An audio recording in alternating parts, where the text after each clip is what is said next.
Life can be pretty strange sometimes. Like this one day, I was at the park and I accidentally flung a scoop of chocolate ice cream right onto someone's pants. Let's just say, my name's Julie and clumsy moments seemed to follow me everywhere. I was enjoying the sunny day with my favorite ice cream when I tripped, right near a bench where a guy was sitting, totally focused on his phone.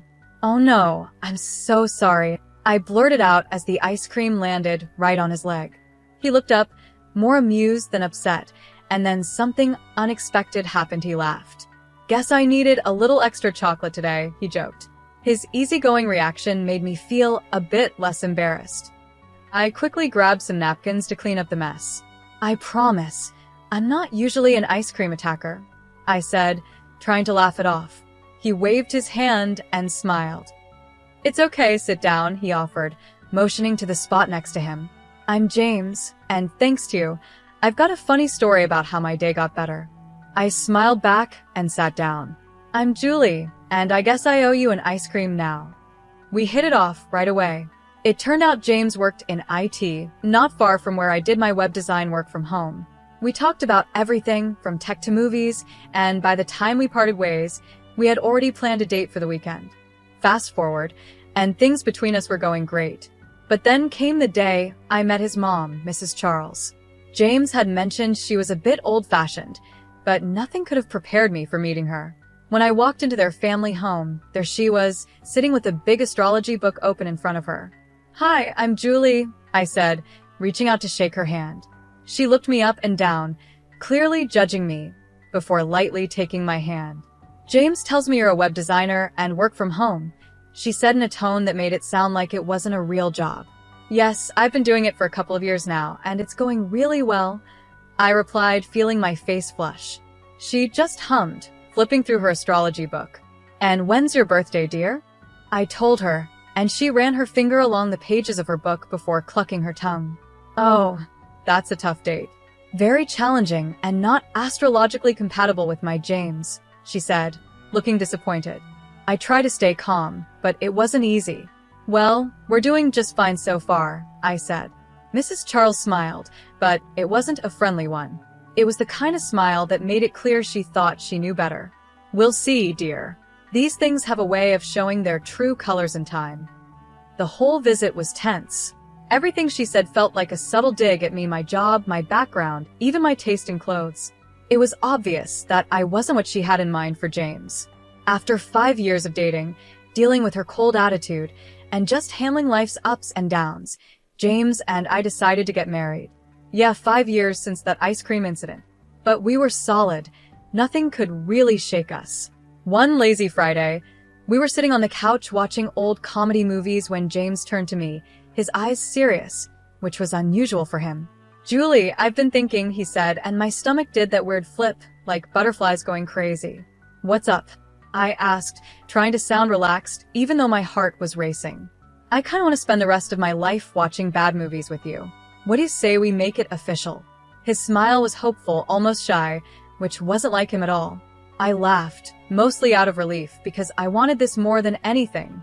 "Are you asking me to marry you without a ring, James Charles?" "Damn right I am," he said, grinning. "But I promise I'll get you a ring that'll make up for this lame proposal." He hugged me, and it felt like everything was just right. Planning the wedding, though, was a whole other story, especially with Mrs. Charles giving her opinion at every turn. One evening, we were picking out wedding invites, and of course, she was there looking over my shoulder like a hawk. "You're not seriously considering this design, are you?" She frowned at the floral pattern James and I had chosen. "It's far too girly." "Mom, it's what we want." "I like it," James said, always standing up for me. "I like it too," I added, more to stand my ground than anything else. I wasn't going to let her control every decision we made. "It's your wedding," she sighed, clearly unhappy. "But remember, the invitation set the tone for the whole event." The big day came faster than I expected. It was perfect, beautiful even, despite Mrs. Charles's constant hovering.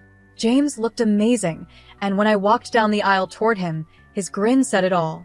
We had our wedding ceremony outside, under a big old oak tree. The Henry was a friend of James's, someone who knew us both well as a couple, not just as two people getting married. "Do you, Julie, Take James to be your lawfully wedded husband, to have and to hold from this day forward, for better or worse, for richer or poorer, in sickness and in health, until death do you part.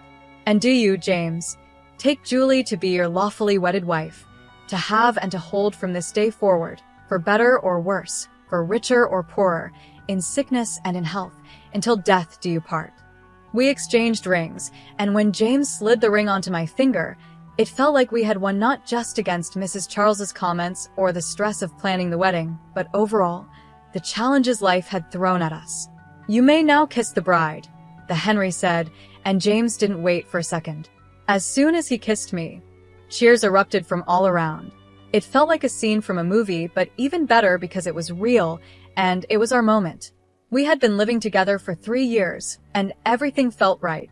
But buying our own home was a big step.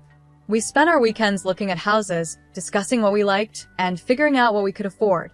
One sunny Monday, we found a house that checked almost all the boxes. It was charming, with a big kitchen and a spacious backyard. The only problem? It had a lake pool. I had told James about my fear of water, a fear I'd carried since I almost drowned as a child. Since then, I avoided lake pools, even bathtubs. But James, bless him, loved everything else about the house. Julie, I know it has a lake pool, but hear me out. Everything else is perfect, and we're getting it at a great price, James said, trying to calm my worries as we looked at the house. I bit my lip, thinking. The house was really beautiful, and the price was almost too good to pass up.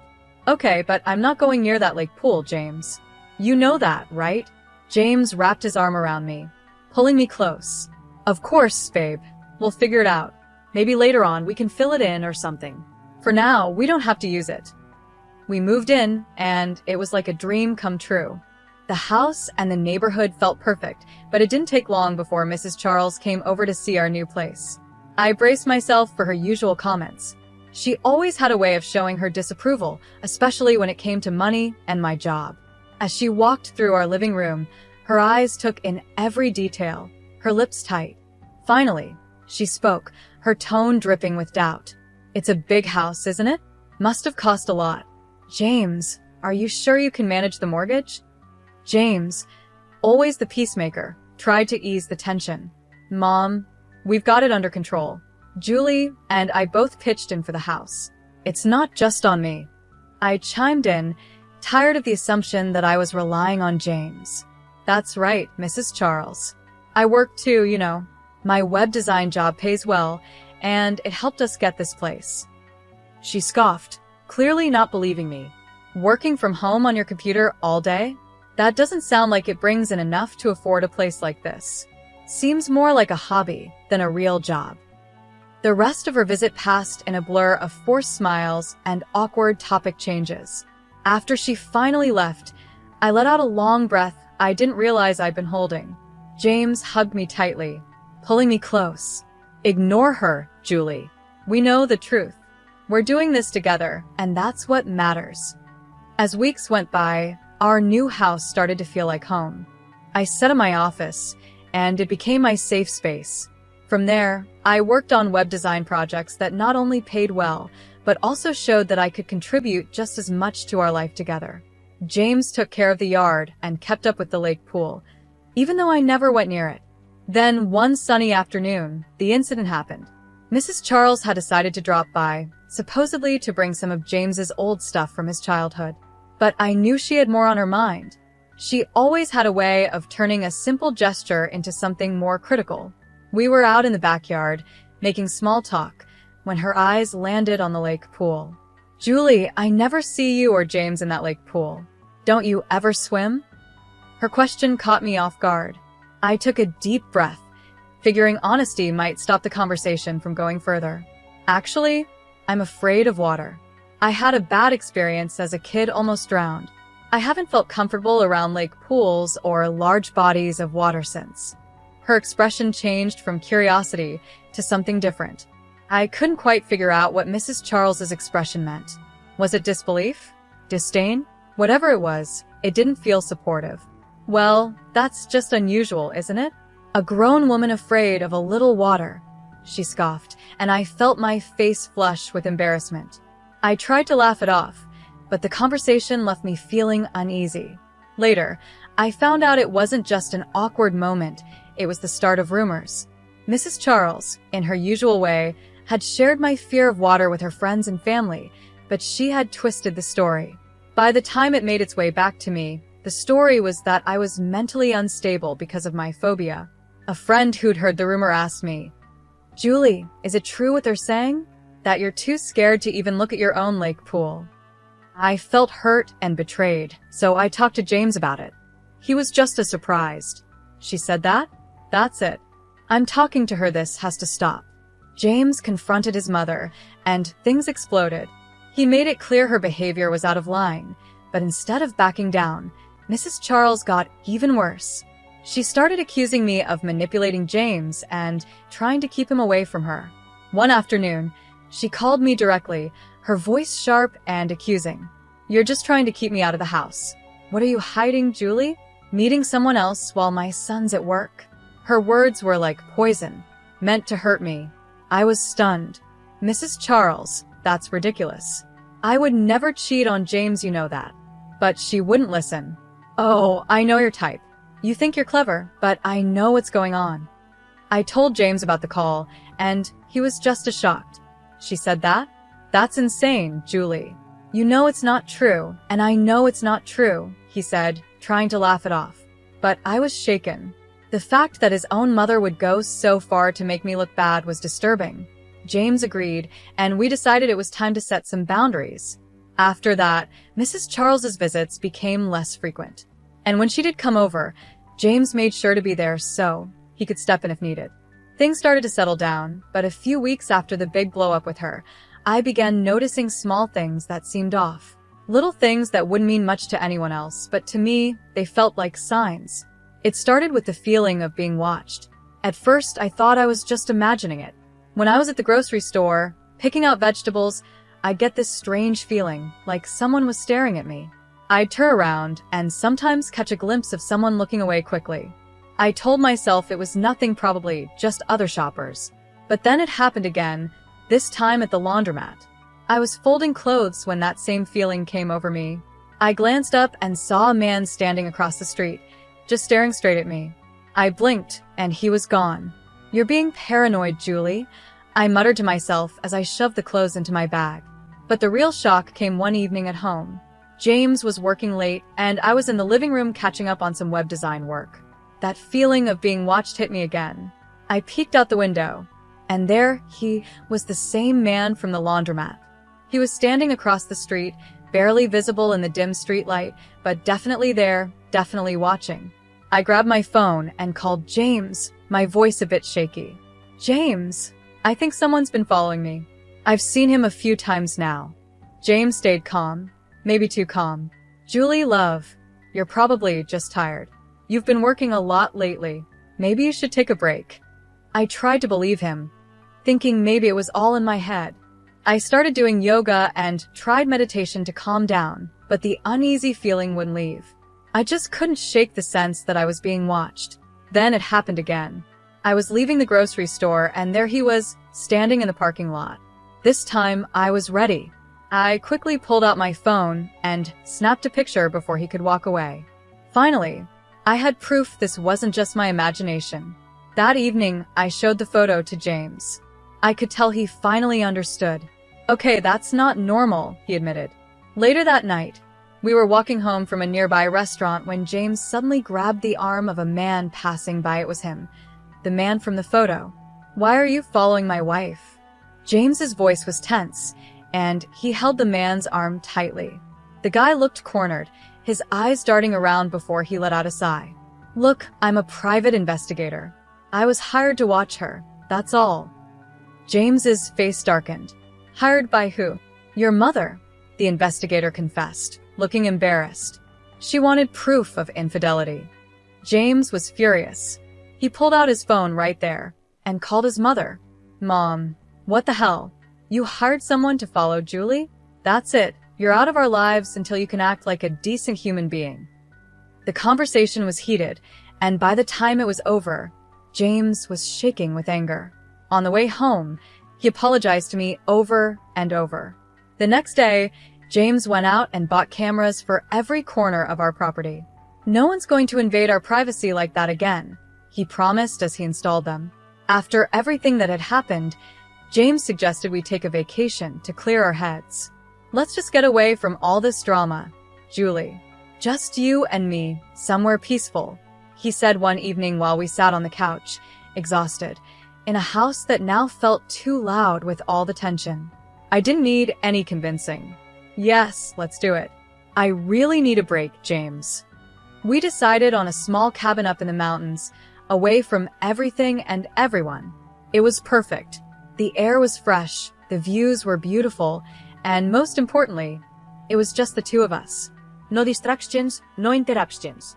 Up there, surrounded by nature's calm, I could feel all the stress melting away. We spent our days hiking and our evenings cuddled up by the fire. I could finally breathe again, laugh again, and just be myself without worrying about anything. When we returned home, I was glowing not just from the mountain sun, but from a newfound joy. I was pregnant.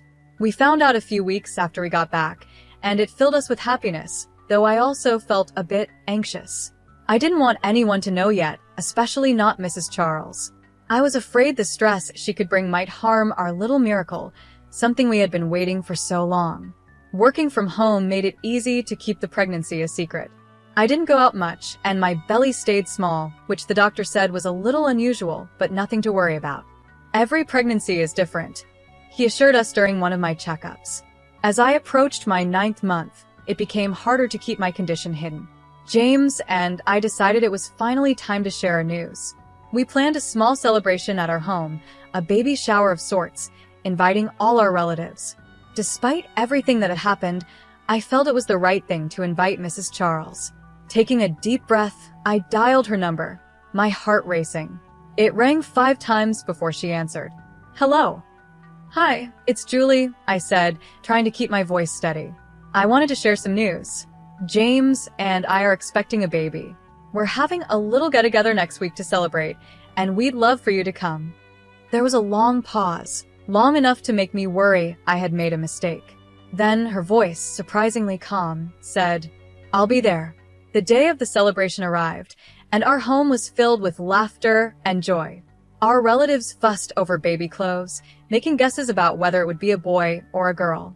I mingled with the guests, my hand often resting on my small belly, feeling the gentle kicks of our baby. Everything was fine until my worst fear came true. Mrs. Charles showed up.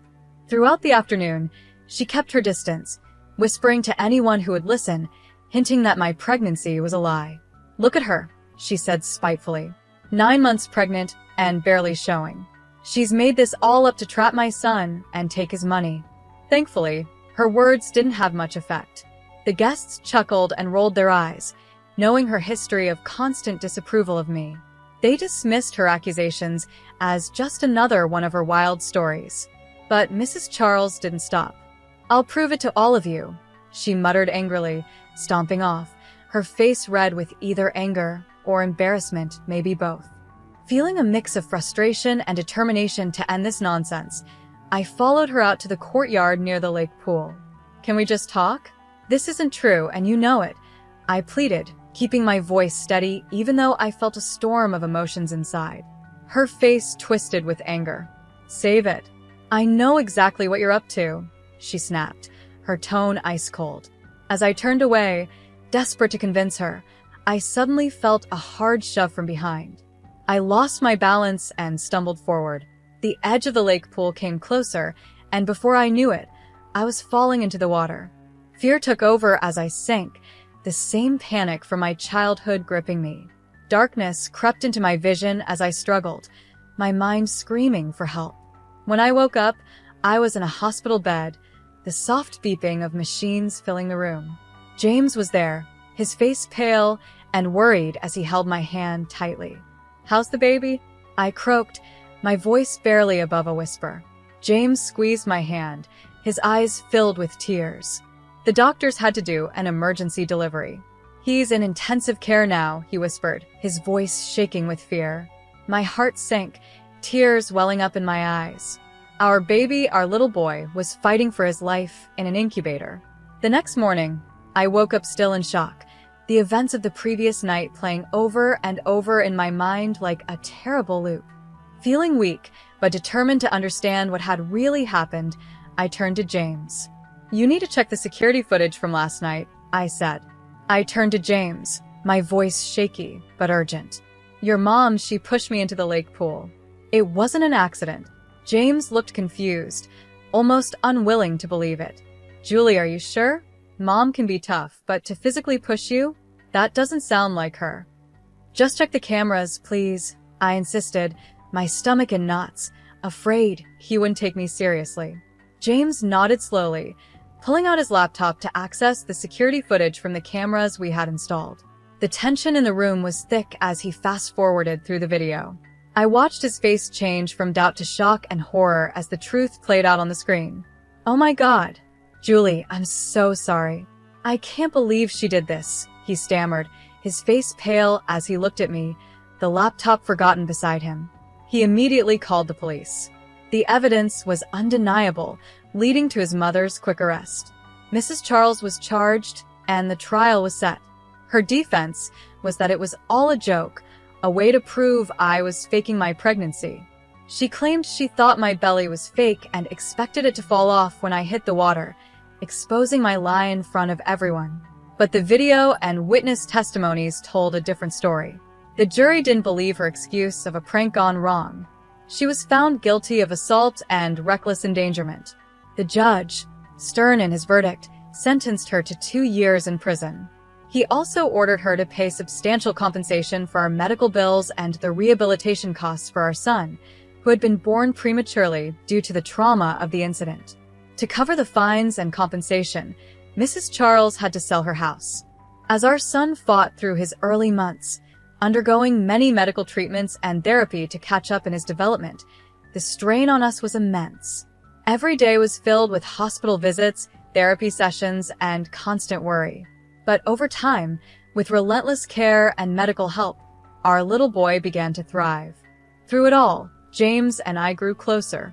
The challenges we faced only strengthened our bond, and our love for each other and for our son deepened in ways we hadn't imagined.